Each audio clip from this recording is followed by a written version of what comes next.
Thank you for joining me on frankly speaking. Ghulam Nabi Azad साहब, अब आपका मैं इंट्रोडक्शन तारुफ कैसे करूं? ये कहूं गुलाम नबी आज़ाद जो 50 साल का दौर कांग्रेस में रह चुके हैं और उसके बाद अब आपने डेमोक्रेटिक प्रोग्रेसिव आज़ाद पार्टी शुरू की है, तो ये गुलाम नबी आज़ाद है कौन? 50 साल जिसने कांग्रेस में रहकर बहुत से ऐसे मुकाम देखे, या जो पिछले 1 साल का आज़ाद साहब का जो तारुफ रहा? मैं पेन नेम से आज़ाद, सोच से आज़ाद, और बुक आज़ाद, पार्टी आज़ाद। और मैंने जितनी भी राजनीति की है 50 साल, पूरी आज़ादी से की है। तो आज़ाद की दबाया नहीं जा सकता, उसकी सोच को नहीं दबाया जा सकता। जब तक वो आज़ादी थी बोलने की, तब तक हम रहे। जब आज़ादी बंद हो गई बोलने की, और उस बोलने की को बुरा समझने लगा, तो जहां बोलने की आज़ादी ना हो तो वहां रहना नहीं। तो यानी कि ये जो पिछला कुछ दौर था आपका कांग्रेस पार्टी में, उसमें आप कैद में थे, आज़ाद नहीं थे बोलने के लिए? उसमें आज़ाद था, इसलिए तो मैंने कहा, चाहे वो संजय गांधी हो, इंदिरा गांधी हो, राजीव गांधी हो, नरसिम्हा राव हो। अगर मैंने एपिसोड देखे होंगे तो क्या क्या कैबिनेट और वर्किंग कमेटी में नरसिम्हा राव जी के हम कहते थे, लेकिन कोई नाराज का सवाल ही नहीं। दोपहर वर्किंग कमेटी में इतना उनको कहा, शाम को फिर कंसल्टेशन के लिए बुलाया। क्या अब वो दौर नहीं है? नहीं, आप कहाँ, आप तो लेटर पे ही आप आउट हो जाओगे। एक लेटर लिखी हम लोगों ने, और लेटर क्या लिखी G23 ने, हमने ये कहा कि हमको प्रेसिडेंट बनाओ, हमको ये कहा कि हमको प्राइम मिनिस्टर बनाओ। हम में से किसी ने, हमने कहा, हमने उसमें वो सिलेक्टिवली उन्होंने लीक की। हमने नेहरू जी की तारीफ की, इंदिरा जी की, राजीव जी की, सोनिया जी की, लेकिन हमने कहा कि अब फुल टाइम प्रेसिडेंट की जरूरत है, ब्लॉक इलेक्शन की जरूरत है, डिस्ट्रिक्ट इलेक्शन की जरूरत है, स्टेट इलेक्शन की जरूरत है, वर्किंग कमेटी के इलेक्शन की जरूरत है, नेशनल लेवल पे जो इलेक्शन कमेटी है, जो एमएलएज को टिकट देती है, एमपीज को टिकट देती है, उसकी 2.5 दशकों से ये इलेक्शन नहीं हुए हैं, तो पार्टी कैसे बनेगी? तो ये सजेशन तो कांग्रेस को मजबूत करने के लिए। तो ये जब लेटर लिखा और दूसरे तीसरे दिन जब वर्किंग कमेटी बुलाई ऑनलाइन, और कहा ये तो बीजेपी ने लिखी है, ये मोदी ने लिखी है, तो मैंने इंटरवेंशन में कहा, एंड कोई दूसरा कहता, it came all from Rahul Gandhi, he spearheaded this. Of course Mrs Gandhi को क्रेडिट देना चाहता, वो ट्राई कर रही थी माइक को छीनने की कि ये मत कहो, लेकिन फिर नहीं, मुझे कहना कि ये तो बीजेपी ने लिखी है, मोदी ने लिखी। तो फिर मैंने इंटरवीन किया। तो मोदी, आप कहते हैं कि कांग्रेस मुक्ति चाहता है, तो ये मोदी कब से कांग्रेस को मजबूत करने के लिए इतनी हमको सजेशन दे रहा है कि 22 आदमियों को कि तुम फुल टाइम पार्टी प्रेसिडेंट दे दो, तुम ब्लॉक के इलेक्शन करो, तुम डिस्ट्रिक्ट के इलेक्शन करो, तुम स्टेट इलेक्शन करो, तुम वर्किंग कमेटी चेंज करो, तुम सिलेक्शन कमेटी चेंज करो। ये बीजेपी ऐसे सजेशन देती है कांग्रेस को मजबूत करने के लिए। तो जब ये थिंकिंग सजेशन देना को लिया जाए कि ये बीजेपी ने चिट्ठी लिखी है, और तभी से जो सरेंडर कर गए उनको तो वो बीजेपी से मुक्त हो गए, हमने सरेंडर नहीं किया, कहा ये बीजेपी बी टीम। तो यानी ये डेमोक्रेसी है कि नहीं कांग्रेस के अंदर? डेमोक्रेसी की सवाल नहीं है, सवाल ये है कि आपको सजेशन, पॉजिटिव सजेशन एक्सेप्ट करने की कैपेसिटी है या नहीं, क्षमता है कि नहीं है। अगर आपको इतने सीनियर लोग, मैं अपनी ही बात नहीं करता, 23 लोग जिसमें 6 एक्स चीफ मिनिस्टर रहे हों, जिसमें 14-15 यूनियन मिनिस्टर रहे हों, जिन्होंने संजय गांधी, इंदिरा गांधी, राजीव गांधी, नरसिम्हा राव, इन सबके साथ, सोनिया गांधी के साथ काम किया होगा, इनकी सजेशन को आप कहोगे कि ये बीजेपी स्पॉन्सर्ड सजेशन है, तो क्या कहोगे आप? लेकिन आज राहुल गांधी का कहना है कि देश में लोकतंत्र मरता जा रहा है, खतरे में है। इस कंप्लेंट का आप क्या कहेंगे? आपको लगता है देश में लोकतंत्र खतरे में है? देखो, कई लोग पार्टी में कहते हैं पार्टी का लोकतंत्र खतरे में है। ये कहना, ये हमने सब रिजीमों में सुना हुआ। जब कांग्रेस की रिजीम भी थी हमारी 40 साल पहले, तब कांग्रेस पर ही आरोप लगते थे कि लोकतंत्र खत्म हो गया, सब जेल में चले गए। तो हम उसका भी उत्तर जवाब देते थे। आज रूलिंग पार्टी बीजेपी है, आज उनको भी कहा जाता है लोकतंत्र खतरे में। हाँ, कहीं ज्यादतियां होती हैं जो नहीं होनी चाहिए, उसका मैं अप्रूव नहीं करता हूं। कांग्रेस के वक्त में भी जब कुछ ज्यादतियां हुई थी, वो नहीं होनी चाहिए थी इमरजेंसी में। आज भी अगर कुछ ज्यादतियां हो रही हैं, विच हंटिंग हो रही है, वो नहीं होनी चाहिए।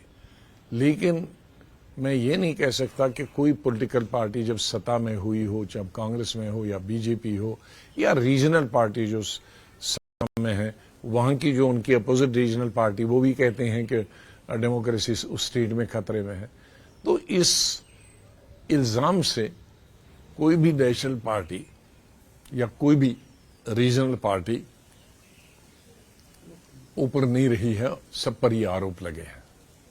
तो गुलाम नबी आजाद साहब, आपने अपनी किताब आजाद में पुरानी पूरी बातें बहुत विस्तार से बताई हैं। हर ईरा की बात बताई है, इंदिरा गांधी, संजय गांधी, राजीव गांधी। राहुल गांधी पर चर्चा कुछ कम है। आपने एक वाकया जरूर बताया है, जो हिमंत बिस्व शर्मा वाला जो डिसीजन होना था, और जिसमें आपकी बात हुई थी सोनिया जी से, और उन्होंने कहा, राहुल गांधी तरुण गोगोई और गौरव गोगोई के साथ बैठे हुए ये कह रहे थे कि उन्हें ही रहना चाहिए। सोनिया गांधी जी ने आपसे कहा कि आप हिमंत को कह दीजिए डोंट रॉक द बोट। आपको लगता है एक्चुअल डिक्लाइन कांग्रेस का वहां से शुरू हो? मैंने लिखा है, मेरा पूरा चैप्टर है द डाउनफॉल ऑफ कांग्रेस, और मैं एनालाइज किया हूं। मैं 8th क्लास में था या 10th क्लास में था, तो मेरे टीचर जो तो हिस्ट्री के, उसने गेस दिया था। तो उन दिनों गेस देते थे ये आ सकता है।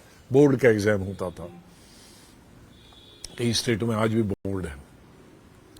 तो मेरे टीचर ने कहा था, जितने गेस दिए थे उसमें एक गेस दिया था the downfall of Mughal empire, वो हमारी हिस्ट्री में था। तो वो 13 पॉइंट मैंने रट लिए थे। तो वो क्वेश्चन तीसरे, चौथे या 5वें में, लेकिन मैंने पहले ही सबसे उसी को पकड़ा और 13 के 13 पॉइंट लिख दिए। एंड आई एम श्योर जब वो 13 उसने एग्जामिनर ने पढ़े होंगे तो बाकी आंख के दे होंगे कि वो 13 के 13 पॉइंट ही थे हिस्ट्री में लिखे, तो वो सब याद करना। तो तब से तब मेरा ये सोचता था मैं कभी लिखूंगा the downfall of Congress empire. तो मैंने एम्पायर नहीं लिखा है यहां, लेकिन कांग्रेस तो मैंने लिखा है, उसमें सब लिखा है। मैं while I'm a great admirer of Pandit Jawaharlal Nehru, like the entire world is, he is the architect of India. लेकिन मैंने, और इंदिरा जी के लिए तो बहुत ही मेरे दिल में हमदर्दी है, लेकिन जब एनालिसिस करना होगा और हिस्ट्री करना होगा तो उसमें बाप और भाई को भी माफ नहीं किया जा सकता। तो मैंने उसमें लिखा है कि कैसे डाउनफॉल ऑफ पंडित जी के जमाने से ही हुआ, जब कामराज प्लान लगा। हाँ जी, तो दैट वाज द बिगिनिंग। फिर अब उसके बाद इंदिरा जी में भी क्या क्या गलतियां हुई, फिर राजीव जी के भी गलतियां हुई। इंदिरा जी के मैंने लिखा है the most powerful man of the UP was Bahuguna. He was Muslim leader, he was Brahmin leader, he was Rajput leader, he was backward leader, he was SC leader. और जो उसको हटाया तब से यूपी आज तक संभला नहीं। Raju ji, and then citing some few more example, and then Raju ji के वक्त में कुछ दोस्तों ने unfortunately I had not chipped in that circle at that time, कुछ और लोग थे, उनसे भी गलतियां करवाई। और Jagannath Mishra, who was another UP के जो बहुगुना जी थे, he was the Bahuguna of Bihar, Muslim leader, Dalit leader, Brahmin leader, Rajput leader, schedule caste leader, उसको हटाया और तब से बिहार आज तक नहीं संभला। सो सब फेजेस में मैंने लिखे हैं कि जहां उनकी 99% मैंने 99 पॉइंट तारीफ की है, लेकिन उन कांग्रेस को वीक उनके वक्त में कहां कहां हुई उसको भी उन्होंने फ्लैग किया है। लेकिन गुलाम नबी आजाद साहब, मैं आपसे पूछना चाहती हूं कि अभी के दौर में जो कांग्रेस एक क्रॉसरोड्स पर खड़ी नजर आती है, आपको इसका अंदेशा पहले से था? G23 में जो आपने विचार विमर्श किया, जो चिट्ठियां लिखी, उसके बाद आपकी रेजिग्नेशन लेटर में कई होम ट्रूथ्स थे, जिसमें आपने ये भी कहा कि साइकोफेंसी और गेट कीपर्स ऐसे हैं डिसीजन मेकर्स के, यानी राहुल गांधी के, कि बस साइकोफेंसी और जिसे हिंदी में बड़े क्रूडली कहा जाता है चाटुकारिता से वो अपनी जगह मेंटेन किए हुए हैं। आपको ये अंदेशा पहले देखो बहुत पहले से था, और सच मानिए तो मैंने लिखा नहीं है ज्यादा, मैंने जो टिप ऑफ द आइसबर्ग लिखा है। उसका कारण है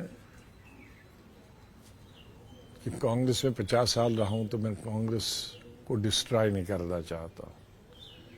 फैमिली के साथ मैंने इतना काम किया है, तो फैमिली को मैं डिमोलिश नहीं करना चाहता। राहुल गांधी जो भी कर रहा है, may be out of innocence और लैक ऑफ नॉलेज और लिटिल नॉलेज, और इनोसेंस एट 55 और 53, और not knowing the consequences, or maybe ill advised. It can be a mix of number of things, or less aptitude. ये सब चीजें politics के लिए कई चीजें होती हैं।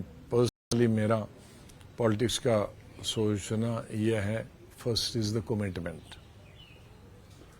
सो अपनी कमिटमेंट होनी चाहिए, जिस चीज में आप लगे हो, फिर नफा और नुकसान उसमें सोचते नहीं है। राहुल गांधी की कमिटमेंट में नहीं, मैं कहता हूं ना, अब कितनी, फिर commitment to the party, commitment to the colleagues, commitment to the country, commitment to the state, ये सब मिलाकर कोई एक रखता है। हाँ, कई राजनीति में आज कमिटमेंट टू मेक मनी है, टू ग्रो मनी, टू उनके बिजनेस को बढ़ाने की, ये भी कमिटमेंट है। हर आदमी की चॉइस है अपनी अपनी कमिटमेंट।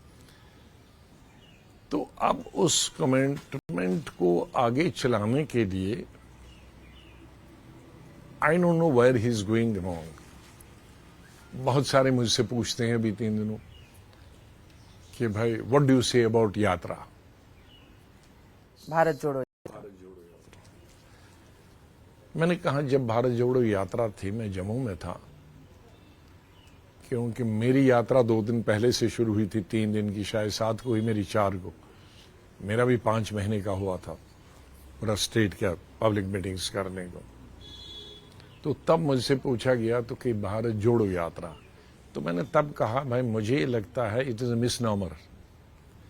भारत को नेहरू और सरदार पटेल ने 47 में जोड़ दिया, तो आज कौन सी स्टेट सुसीड कर रही है? और जो बीच में थोड़ी थी भी, वो राजीव गांधी के वक्त में हुई थी। मिजोरम अलग था, असम अलग था, पंजाब अलग था, वो उन्होंने अकॉर्ड करके वो भी खत्म हो गया। कश्मीर में कुछ चल रहा था, वो भी साइलेंट है। तो आज तो कोई कहीं कंट्री से कहीं अलग होने की, अलग मुल्क बनाने की, अलग स्टेट बनाने की कोई आवाज ही नहीं है। तो क्यों हम ये भारत जोड़ो कह रहे हैं? तो मैंने कहा था अगर बेहतर होता, जो करंट प्रॉब्लम्स है, करंट प्रॉब्लम है महंगाई, करंट प्रॉब्लम है एम्प्लॉयमेंट, एम्प्लॉयमेंट दे दो, महंगाई कम करो, तो इसमें मजदूर जुड़ जाता, करोड़ों अनएम्प्लॉयड जुड़ जाता। इसमें कौन जुड़ेगा? इसमें तो वही जुड़ा है, आर्टिस्ट को बाहर तो वहां तुम आ जाना, तो फोटो अपॉर्चुनिटी है, हो गई फोटो अपॉर्चुनिटी। शाम को वो दूसरा आर्टिस्ट आया, वो भी 5 कदम चलेगा, वो तो उस फोटो अपॉर्चुनिटी से क्या होगा? चलने से क्या होगा? सवाल है इसमें लोग इन्वॉल्व हैं। मान लीजिए भारत जोड़ो अगर होता, माफ कीजिए, मैं कांग्रेस के बारे में और लीडरशिप के बारे में कुछ नहीं कहता हूं, तो आज राहुल जी, मैं उसको अप्रूव नहीं करता हूं कि ये जजमेंट हुई है 2 साल की उनके खिलाफ। ये राहुल जी ने आज रियलाइज किया, इतना फर्क है उनमें और हमारी रियलाइजेशन में।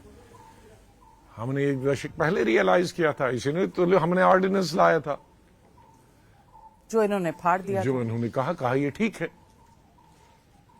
तो ठीक है तो फिर क्यों चला रहे हो भाई? आज वो रियलाइज, तो उसका मतलब है मनमोहन सिंह जो और हम कुलीग है, बस कैबिनेट में बड़ी बहस हुई थी।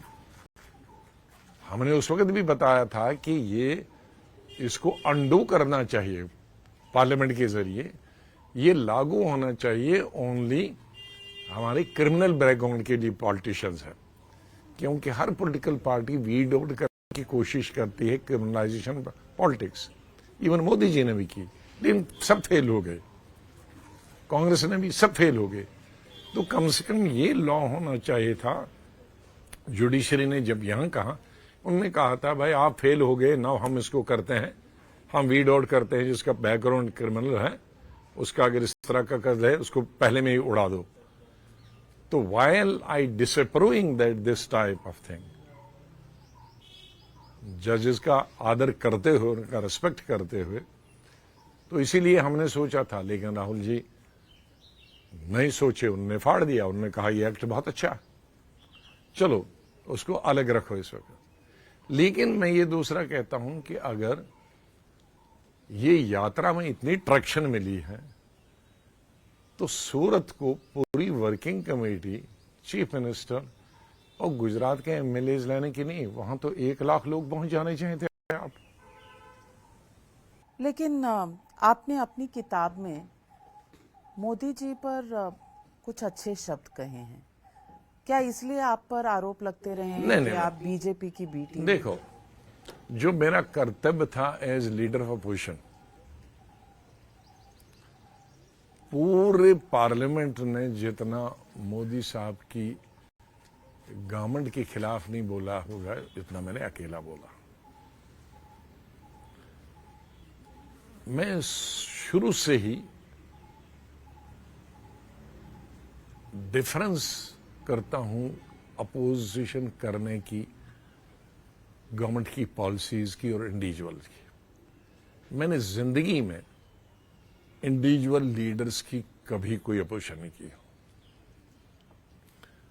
मैंने इलेक्शन लड़े और लाखों इलेक्शन लड़वाए हैं, पंचायत से लेकर राष्ट्रपति तक कैंपेन की है। मैंने एक जगह हमारे एमएलए एमपी लोकसभा से या जिला परिषद ये नहीं पूछा तुम्हारा खिलाफ जो कैंडिडेट है उसका नाम क्या है, मैं उसका नाम ही नहीं लेता हूं। अपने इलेक्शन में, उसका रीजन है, मैंने इस बुक में लिखा है कि मैं पहला इलेक्शन उसी वजह से जीता, जब मैं महाराष्ट्र इलेक्शन लड़ने गया, पहला इलेक्शन, तो मुझे जिताया बाबू जगजीवन राम ने और अटल बिहारी वाजपेयी जी ने। ये, और उस दिन से मैंने, अक्लमंद को इशारा होता, उस दिन से कहा कि मैं, क्या हुआ कि जब दूसरे तीसरे दिन हुए तो इंदिरा जी का फोन आया, मैं कैंपेन करने आऊंगी। मैंने कहा नहीं, मैं बुरी तरह से हार रहा हूं, और इतने दिन में तो यहां 2-3 स्पेशल जहाज तो था, यहां पर आओ जहाज, यहां से 5 घंटे, फिर आओगे इतने में तो आप यूपी करोगे। बाहर रहा उन दिनों 1 महीने का कैंपेन होता था। तो महाराष्ट्र में लोग बहुत आते हैं, क्राउड साउथ में बहुत क्राउड आता था। मेरा 2000-3000। अनमैरिड था मैं, बिल्कुल सेब जैसा था, कश्मीरी सेब। कश्मीरी सेब। तो अटल जी आ गए। तब तक मैं अटल जी को नहीं जानता था। कश्मीर से कोई आया है, इनका तरीका। इंदिरा गांधी देखो, इसका तरीका देखो। महाराष्ट्र में कोई नहीं था। किसी गुलाम नबी को लेकर लाए हैं कश्मीर से। अरे देखो बीच में कितनी स्टेटें हैं, 7 समंदर। तो तुम नहीं समझते हो कि महाराष्ट्र की हिंदी में वर्ड उन्होंने किया, कोई सख्त हिंदी लगा, इंसल्ट है। उसको लाया। Short of saying कि he is Muslim, he didn't say that because it was 90% Hindu constituency. He refrained from that. लेकिन कोई सुबह राम फला राम नहीं हो सकता था। ये मीटिंग अटल जी की 2-3 हुई, दूसरे दिन मेरी 20,000 पब्लिक मीटिंग हुई। Who is this गुलाम नबी आजाद? एक दफा लोगों ने देखा, अरे ये तो बड़ा हीरो है, अरे चलो आवाज सुनी, इतने लोग। दूसरी मीटिंगों में मेरा लाठी चार्ज होने लगा, लोगों में गाड़ी से निकालने। 4थे-5वें दिन आगे बाबू जगजीवन, उन्होंने भी वही डिटो। मेरी मीटिंग 40,000 की होने लगी। सो आई बिकेम हीरो। उसके बाद मैंने पूरी स्टेट से, स्टेट में तो लोग जानते थे कांग्रेस वाले, मैं जनरल सेक्रेटरी था, मैं state president, acting state president में यूथ कांग्रेस महाराष्ट्र का 1 साल था, क्योंकि उस प्रेसिडेंट को तड़ी पार कर दिया था, स्टेट प्रेसिडेंट को। तो I was in charge general secretary also Maharashtra, but I was acting president also for Maharashtra. सब जगह से जी हमारे कैंपेन करने आओ। And you will not believe, during my first election I left and I ended up with almost 25 parliamentary constituencies campaign करने in Maharashtra. उस दिन मैंने रियलाइज किया कि कितना डेंजरस है ये अपने अपोनेंट का नाम लेना, because you are giving him the publicity. तो फिर चौकीदार चोर है गलत था, आपको तभी एहसास हो गया था? नहीं 2019 मेरा तो 80 में हुआ। नहीं, पर मैं कह रही हूँ कि जब आपने ये होते हुए देखा। सुनिए, 80 में ये कहा, 80s के बाद तो वो तो मेरा पैड था, लॉन्चिंग पैड। उसके बाद में यूथ कांग्रेस प्रेसिडेंट, एमपी बना, मिनिस्टर बना। उस दिन मैंने डिसाइड किया कि कभी भी अपोजिशन के कैंडिडेट की ज्यादा विरोध नहीं करो, वो उतना पॉपुलर हो जाएगा, क्योंकि कुछ पब्लिसिटी वो देते हो और बाकी पब्लिसिटी तुम देते हो। यहां तुम्हें अपनी पब्लिसिटी देनी चाहिए, अपने विरोधी की क्यों पब्लिसिटी देते हो? तो राहुल गांधी अपने विरोधी की पब्लिसिटी करते हैं।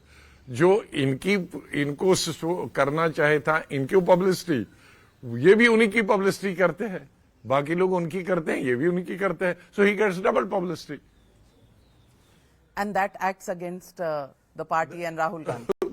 Weather it acts against him और not, but it helps the other side. Ghulam Nabi Azad साहब, आपने कहा कि आप कश्मीर के नए सेब की तरह महाराष्ट्र में गए और आपने वहां इलेक्शन लड़ा और आपको प्यार भी बहुत मिला। अभी भी वैसे ही प्यार है। लेकिन जब कश्मीर को भारत से जोड़ा जा रहा था, आर्टिकल 370 का एब्रोगेशन हुआ, तो पार्लियामेंट में एक लीडर ऑफ ऑपोजिशन होते हुए आप वेल ऑफ द हाउस में जमीन पर आकर बैठ गए। आज आप अब भी यही मेंटेन करते हैं कि एब्रोगेशन आर्टिकल 370 को हटाना सबसे बड़ी गलती थी। ये आपकी मजबूरी है कहना? मजबूरी नहीं, मैं हकीकत कहता हूं, क्योंकि जिस आर्टिकल 370 को बीजेपी ने आज से कुछ दशक पहले हटाने की बात की थी कि जब वो सत्ता में आएंगे, वो आर्टिकल 370 आज नहीं था। उस वक्त हमारा राष्ट्रपति था अपना, उस वक्त हमारा प्राइम मिनिस्टर अपना था। हिंदुस्तान के बहुत सारे लोगों को मालूम नहीं, हमारा 47 से 64 तक 18 साल प्राइम मिनिस्टर, 4 प्राइम मिनिस्टर रहे। शेख अब्दुल्ला प्राइम मिनिस्टर रहा, शमसुद्दीन प्राइम मिनिस्टर रहा, बख्शी साहब बख्शी गुलाम मोहम्मद प्राइम मिनिस्टर रहा, गुलाम मोहम्मद सादिक प्राइम मिनिस्टर रहा, और राष्ट्रपति हमारा इलेक्टेड होता था। करण सिंह हमारे राष्ट्रपति elected by the assembly, by Vidhan Sabha. तो ये था आर्टिकल 370। बहुत सारी चीजें थी, लेकिन टेम्पररी था, जब आया भी था खत्म। जब आपने विधानसभा, सवाल यह है, यहां एक चीज बहुत जरूरी है जानने वालों को, और पार्लियामेंट का कोई बिल लागू नहीं हो सकता था। अभी तब से 98% जो पार्लियामेंट पास करती थी वो लागू हो जाती। फर्क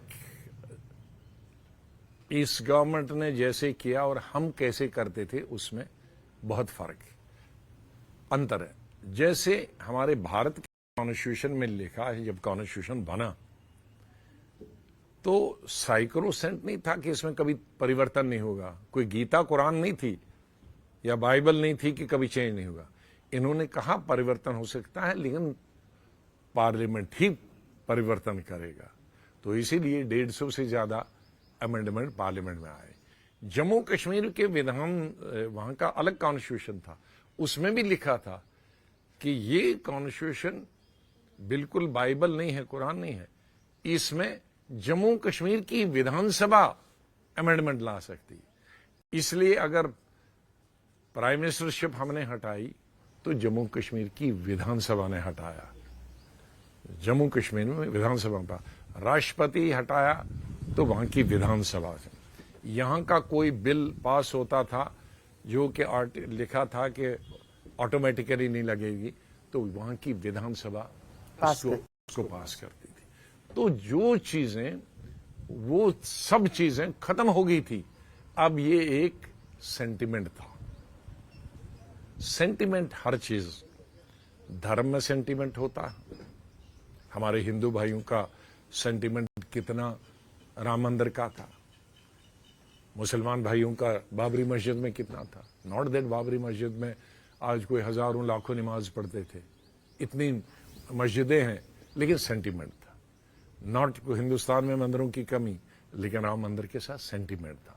ये तो आप मानते हैं, वो मजहबी सेंटिमेंट। इसी तरह से पॉलिटिकल सेंटिमेंट। ऐसा नहीं है कि साउथ में हिंदी नहीं जानते हैं, लेकिन सेंटिमेंट है अपनी रीजनल लैंग्वेज का। नॉर्थ ईस्ट में अपनी कल्चर को बचाने का सेंटिमेंट। जम्मू कश्मीर में आर्टिकल 370 का सेंटिमेंट है। और सेंटिमेंट को अगर उसी तरह से ये इंतजार करते, 2015 में इन्होंने गवर्नमेंट बनाई, उस वक्त विधानसभा में लाते, करा देना। बीजेपी की गवर्नमेंट थी, मुफ्ती साहब थे, तो विधानसभा में आता, देयर वाज नो हंगामा। हमने प्राइम मिनिस्टर हटा दिया। मैं तो स्कूल में पढ़ता था, जब प्राइम मिनिस्टरशिप हटा दी तो कोई हंगामा नहीं हुआ। राष्ट्रपति सिस्टम हटा दिया, कोई ना हंगामा। तो ये बैकडोर से आया, दैट वाज अनकॉन्स्टिट्यूशनल। गुलाम नबी आजाद साहब, मेरा इस पे एक व्यू ये भी है कि 70 साल में किसी ने फ्रंट डोर से तो लाने की कोशिश भी नहीं की, और बैक डोर से लाने की बात अगर आप करते हैं तो कई लोग ऐसे होते जो सेंटिमेंट के कारण इसको रोक लेते।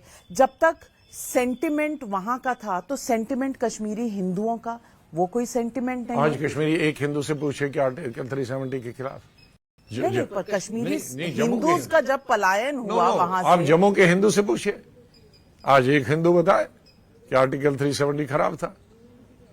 एक हिंदू से बताइए, बीजेपी से पूछिए।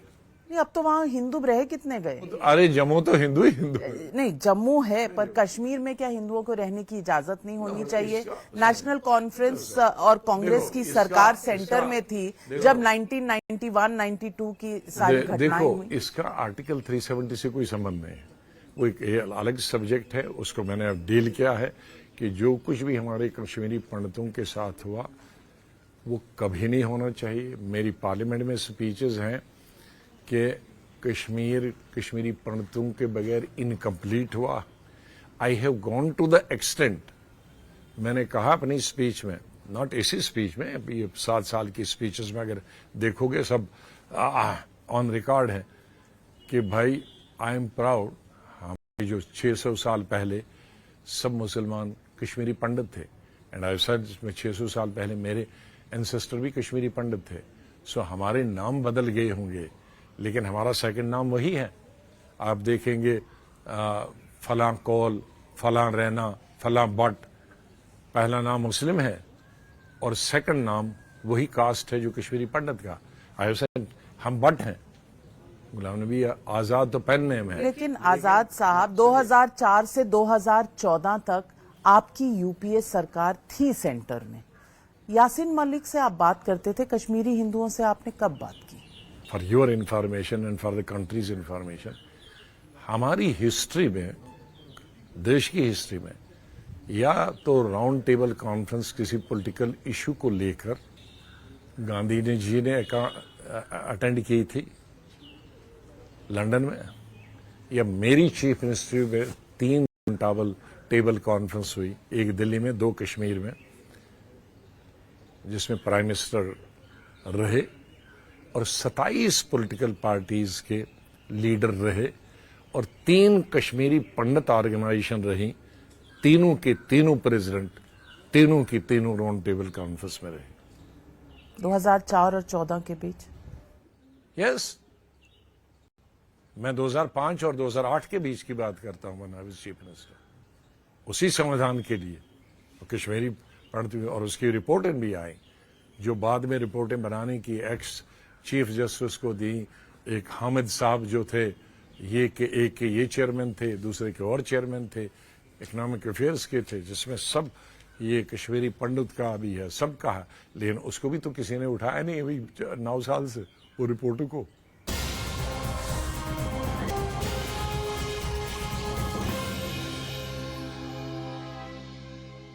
गुलाम नबी आजाद साहब, आपने किताब में ही लिखा है कि कांग्रेस पार्टी में कभी मुसलमान अध्यक्ष नहीं बन सकता था, बट दैट इज फैक्ट, अभी भी नहीं माना। अपीजमेंट जारी थी लेकिन मुसलमान अध्यक्ष नहीं हो सकता। मैं शाहबानो अपीजमेंट नहीं थी। मैं अपीजमेंट की बात नहीं करता हूं, मैं इस अपीजमेंट पर भी बोल चुका हूं। अगर आपने राव साहब के वक्त जो वर्किंग कमेटी हुई, अगर वो एपिसोड पढ़ा होगा, हाँ, और जिसमें इलेक्शन हुए थे पोस्ट बाबरी मस्जिद डिमोलिशन, तो दिल्ली के भी इलेक्शन हुए थे साथ में, और 4 और उसमें ये 5 स्टेटों में से 2 स्टेटों, दिल्ली और एक और स्टेट हम हार गए थे। तो एजेंडा था वर्किंग कमेटी का कि भाई मुसलमान और दलित ने वोट नहीं दिया। ये बड़ी मजेदार चीजें हैं लोग, अपीजमेंट की बात। तो I was the first speaker in the working committee. सब थे, करुणाकरण जी थे, अर्जुन सिंह जी थे, बनाम जाखड़ जी थे, बड़े सीनियर लोग, राजेश पायलट थे, अहमद पटेल थे। तो वर्किंग कमेटी में मैं होना कि भाई ये सब गलत है। मैंने कहा कि अभी 4 दिन पहले केसरी जी भी वर्किंग, मैं पार्लियामेंट्री अफेयर्स में हूं, तो लोकसभा में सवाल पूछा किसी ने, या राज्यसभा में, कि मुसलमानों की सर्विसेज में कितनी रिप्रेजेंटेशन है। तो इन्होंने एज मिनिस्टर सोशल वेलफेयर कहा 1%। तो पॉपुलेशन है 15%, तो उसका मतलब है 1%, 15% को 1%, तो ये हो गया 15% को 1% representation according to government. Dalits को दी है रिजर्वेशन फॉर, उस वक्त की कॉन्स्टिट्यूशन ने, आपने नहीं दी है, कांग्रेस ने, उस वक्त के अम्बेडकर ने। दलित को तो नौकरी में रिजर्वेशन मिल गई, लेकिन रेस्पेक्ट वही है जैसे उस वक्त थी, रेस्पेक्ट नहीं दी। मुसलमानों को रेस्पेक्ट की प्रॉब्लम नहीं है, लेकिन एम्प्लॉयमेंट की प्रॉब्लम। तो नरसिम्हा राव जी ने ये कहा, it to Congress left and right. Luckily I have one interview of that time Urdu में, तो मैंने उनसे, वो बड़े समझदार थे, अपने कहा गुलाम नबी जी की मुझे एक चीज पसंद है, कैबिनेट में और वर्किंग कमेटी में जूते मारते हैं हम पर, लेकिन बाहर डिफेंड करते हैं। और कुछ लोग यहां कुछ नहीं बोलते हैं, लेकिन बाहर मुसलमानों के और माइनॉरिटीज के लीडर बनते हैं। That hint was to Arjun Singh ji. तो ये हुआ, उसके बाद सबने नाम विड्रॉ किए और पीएम ने कहा जी कमेटी बनाओ, 10 दिन में रिपोर्ट देगी सब कमेटी 5 मेंबर की, और उसका होम मिनिस्टर को उसका चेयरमैन बनाया, दो he was not a working committee man. कहा 2 कमेटियां हो जाएं, तो एक कमेटी हुई, मैं कहीं टूर पे था और फिर होम मिनिस्टर का फोन आया, गुलाम नबी जी अभी परसों मीटिंग है वर्किंग कमेटी, तो लास्ट मीटिंग कल है, फिर आप वहां चिल्लाओगे, तो हमारी फर्स्ट मीटिंग में कुछ सजेशन आप देख लो। मैं आया, जो लास्ट मीटिंग थी, तो मैंने पढ़ के उसको फाड़ दिया, वही 15 पॉइंट प्रोग्राम, वही 12 पॉइंट प्रोग्राम। वो मैंने कहा ये 15 पॉइंट प्रोग्राम ये इंपॉर्टेंट है, ये 20 पॉइंट प्रोग्राम ने हमारे देश में हिंदू और मुसलमान ने विवाद खड़ा किया। 20 point program, 15 point program minorities के लिए, 20 पॉइंट प्रोग्राम का क्यों? मैं कहा they are not backed with the financial resources. State का प्रेसिडेंट है, 20 point program, where are the resources? It should be backed by budget. तो कहा क्या? मैंने कहा आपने एससी के लिए फाइनेंशियल कॉर्पोरेशन रखी है, आपके लिए बैकवर्ड के लिए फाइनेंशियल कॉर्पोरेशन रखी, व्हाई नॉट माइनॉरिटीज के लिए, मुस्लिम्स के लिए फाइनेंशियल कॉर्पोरेशन? मैंने कहा आप सीधे मुस्लिम्स के लिखो, हमारे Sikh luckily they are well off, Christians are well off, बाकी कौन है माइनॉरिटी? कहा ठीक है। तो इन्होंने, अर्जुन सिंह जी ने कहा you know prime minister, your prime minister, he will not approve this. मैं कहा अप्रूव नहीं करेगा तो मैं उसको पूरे देश में बदनाम करूंगा माइनॉरिटीज में, ऐसे मैंने बताया, मैंने लिखा है ऐसे बुक। दूसरे दिन मीटिंग, मैंने कहा आप डालो, आई एम सॉरी फॉर मेजिटी। वो अप्रूव हुआ? नहीं सुनिए, मैंने कहा मुझे फाड़ना नहीं चाहिए था, आप लोगों ने सलाह दी, आप अपने भी डालिए, लेकिन मेरी लास्ट में ही डालिए, एक ही डालिए। दूसरे दिन आया, वर्किंग कमेटी हुई, राव साहब, अरे इसमें सब वैसे घिसी पिटी चीज है, इसमें काम की चीज है सिर्फ माइनॉरिटी फाइनेंस कॉर्पोरेशन। अब अर्जुन सिंह का चेहरा अलग, कहा जी अप्रूव्ड। तो मैंने कहा कितना? मैंने कहा उनको 200 है, लेकिन ये ज्यादा गरीब है, इनको 500 का कॉर्पस रखिए। भेज दिया फाइनेंस मिनिस्ट्री को, उसको 6 महीने लगे, लेकिन उसका हाल भी वही हुआ जो उस 20 पॉइंट का होता था। सबसे पहले इसको मुस्लिम से माइनॉरिटी कर दिया, 500 करोड़ से 200 करोड़ कर दिया, और ये लिख दिया फाइनेंस मिनिस्ट्री ने, अपना डाल दिया ना फिर वही कि देना कुछ नहीं, कि ये तभी देगा जब 50% स्टेट गवर्नमेंट देगी। तो बात वहीं की वहीं नॉन स्टार्टर। वही क्या है कि ना राधा नचेगी और ना नौमन क्या है तेल, वही की वही रहेगी। सो ये जो अपीजमेंट जब ये कहता हूं तो ये खाली हवा में है। अपीजमेंट आप कहोगे if you give somebody disproportionate to their population. आप पार्लियामेंट विधानसभा देखो जी, आप जिला परिषद देखो, they get 1%, 2%. Where is the appeasement? If they get 20%, that's the appeasement. In services, they get maximum number, 2 number percent पे पहुंची. If you 20% is appeasement. So, ये चीजें, कई चीजें हमारे समाज में गलत तरीके से पेश की गई। गुलाम नबी आजाद साहब, अंत में क्योंकि समय हो रहा है, तो मैं आपसे कुछ रैपिड फायर सवाल पूछूंगी जिनका आप एक एक लाइन में जवाब दीजिए। इन फॉलोइंग चीजों के बारे में आपकी राय क्या है, चीजों या लोगों के बारे में? प्रधानमंत्री नरेंद्र मोदी। देखो, प्रधानमंत्री, हर आदमी में कुछ मेरिट डिमेरिट होता, एक्टिव है, मेहनत करते हैं, नो डाउट, वो क्रेडिट तो जाता। फॉरेन पॉलिसी ठीक रही। इसी तरह इतना अच्छा नेविगेट करना इतने सुपर पावर्स के बीच में और अपना काम निकालना, तो वही तो फॉरेन मिनिस्ट्री, वो नेविगेशन अच्छी हुई। सब पार्टी से रखना, मेल जोल रखना अच्छी बात है, लेकिन थोड़ा पॉलिटिकल इनको लीव एंड लेट लीव वाली सब पॉलिटिकल पार्टीज, जियो और जीने दो, सब पॉलिटिकल पार्टीज को अवसर देना चाहिए। वो आपको लगता है और होना चाहिए था? वो होना चाहिए। और पॉलिटिकल विक्टिमाइजेशन नहीं होना चाहिए। दिल के अच्छे साफ हैं, मैं उनकी कदर करता हूं कि मैंने 7 साल एज लीडर अपोजिशन हर इनके कई बिल मैंने राज्यसभा में फेल कर दिए, हाँ, जो बाद में दोबारा इनको लाने पड़े। हर पॉलिसी का विरोध किया बीजेपी की, लेकिन एज ए स्टेट्समैन उन्होंने आखिर में बिहेव किया।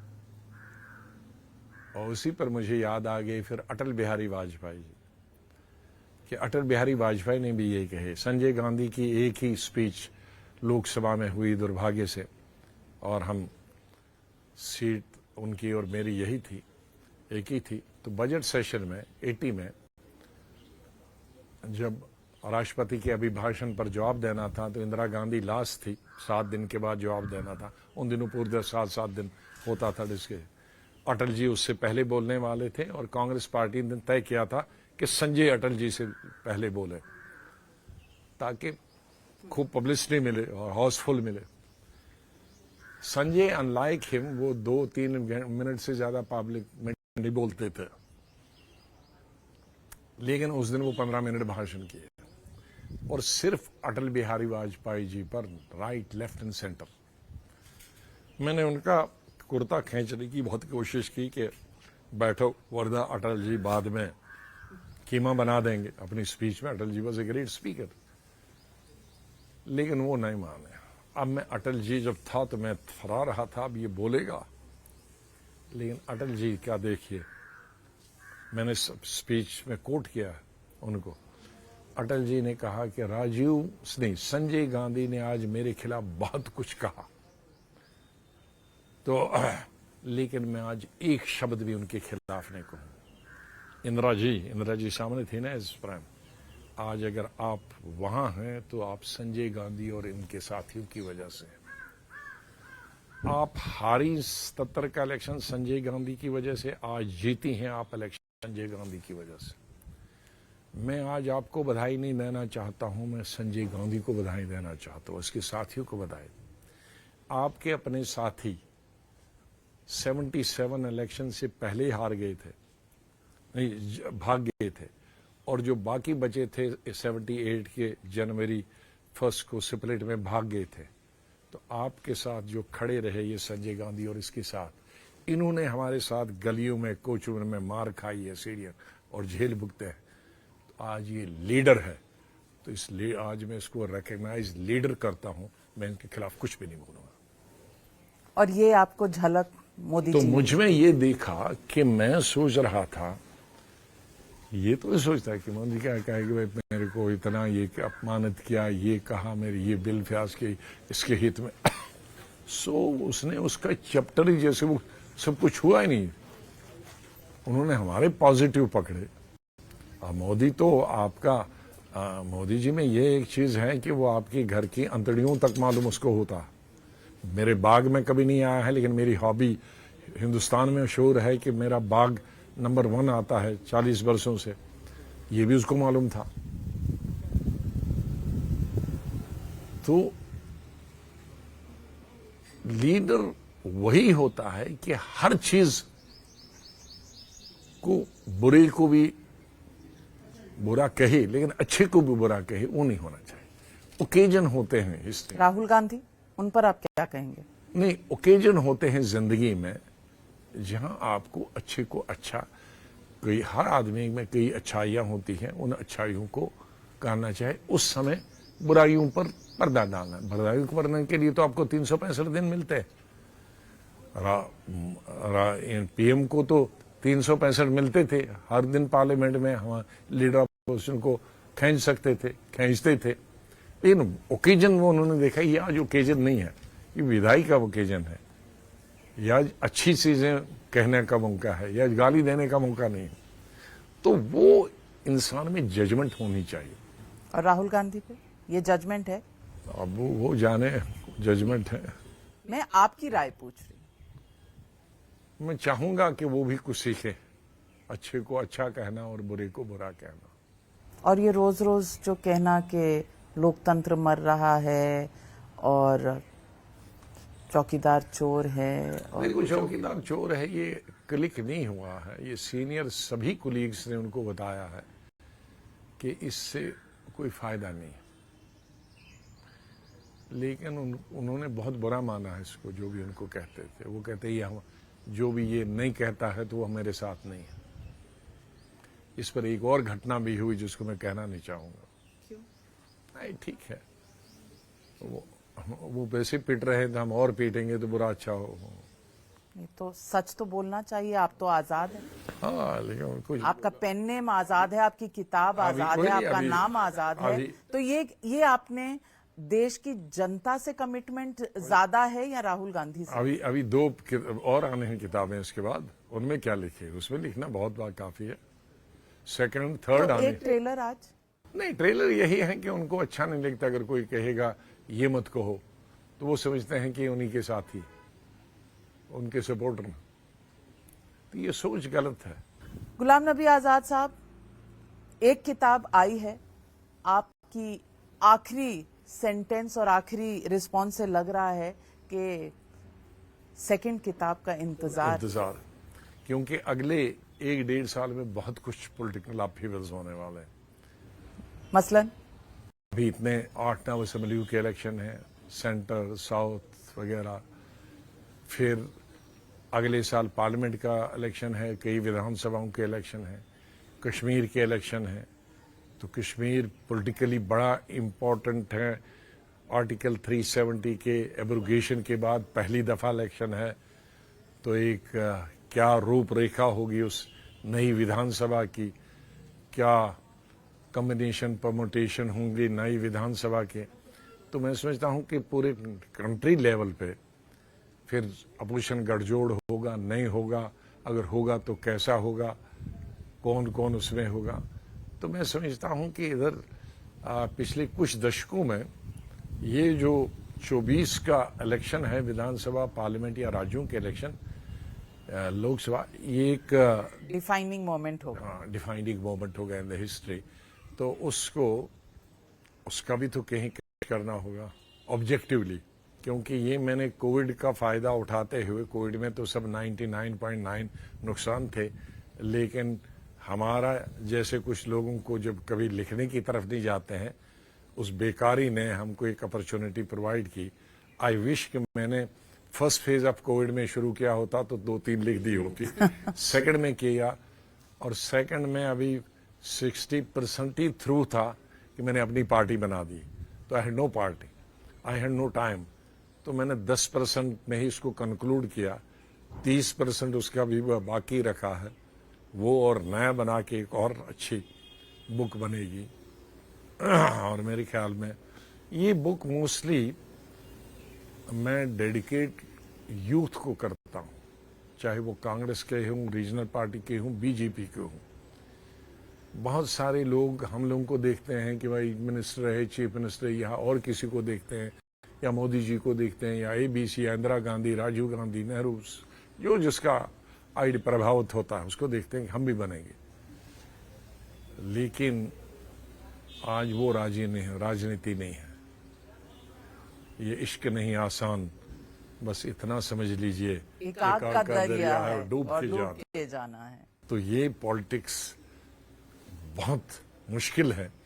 इसमें आंध्रा के चैप्टर, कर्नाटक के चैप्टर, पंजाब के मेरे चैप्टर, ये अगर पढ़ेंगे तो कभी कभी एक्स मिनिस्टर होकर भी, 3 प्राइम मिनिस्टर के साथ काम करके भी आपको लू के लिए खेतों में जाना पड़ता है 5 बजे, तो ये आपको 5 स्टार कंफर्ट से आप राजनीति में 1 दिन के लिए 2 दिन के लिए रह सकते हैं, लेकिन लॉन्जेविटी आपकी नहीं होगी। बहुत सही कहा, बहुत उम्दा कहा आपने गुलाम नबी आज़ाद साहब। हमसे बात करने के लिए और खुल के बात करने के लिए आपका बहुत बहुत शुक्रिया, धन्यवाद। लेकिन इंतज़ार रहेगा बुक नंबर 2 का और कुछ ऐसे सच जो अब तक आपने अपने दिल में छुपा कर रखे। थैंक यू, बहुत बहुत धन्यवाद आपका। Thank you. बहुत धन्यवाद।